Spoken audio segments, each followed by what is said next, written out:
Tila lumiliit na umano ang mundo ng Vice-Presidente kasunod ng isinampang kasong grave threat sa kanya ng Department of Justice. Napo na rin ang pagiging no-show pa rin niya sa ilang linggo ng paggulong ng impeachment trial. Narito po ang report. Deadma ang prosecution sa tila paninira ng Vice-Presidente sa impeachment trial. Kasunod dyan ang panayam sa Vice kung saan sinabi niya na bending dalo o pagbaluktot umano sa batas ang nangyayaring pag-uusig sa kanya. Ayaw na itong patulan pa ng prosecution at ipinauubayan na nila sa Senate Impeachment Court. Bagamat contemptuous o mapanghamak na may tuturing ni House Prosecution Panel Legal Spokesperson Attorney Benjamin Tolosa Jr. ang naturang pahayag ng Vice, nasa kamay na nila ng korte ang hatol at pagkastigo sa ikalawang Pangulo kung kinakailangan. Sa kabuuan naman ang summation naman ng lahat ng argumento at ebidensya ay ang korteng tatayong hukom. Ang Senadong tatayong hukom. Halaga po na ina-outline isa-isa yung mga anomalies na ito.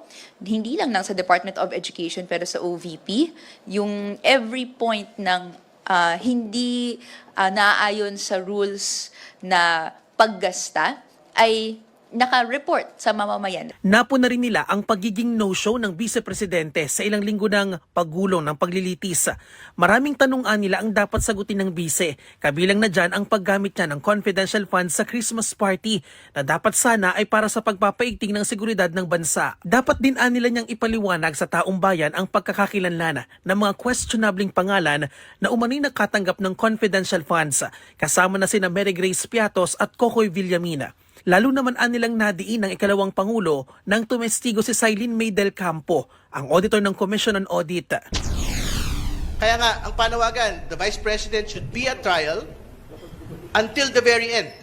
Kasi dito na ho talaga magkakaalaman kung meron bang pananagutan o wala. Dahil ang Korte Suprema na ho yung mismo nagsabi, tapos na yung usapin, ang bola ay nasa Senado na po hanggang pinaka dulo. Lumiliit na rin nila ang mundo ng Vice-Presidente matapos siyang sampahan ng Department of Justice ng kasong grave threat sa Quezon City Prosecutor's Office. Nag-ugat yan sa umano'y pagbabanta niya sa buhay ng ilang matataas na opisyal ng bansa, kung saan tahasan niyang sinabi sa isang press con noong 2024 na may kinausap na siyang assassin para patayin sina Pangulong Ferdinand R. Marcos Jr., First Lady Liza Raneta Marcos at si dating House Speaker Martin Romualdez sakaling may masamang mangyari sa kanya. Nilinaw naman ng prosecution na wala umano itong epekto sa pag-usad ng impeachment trial.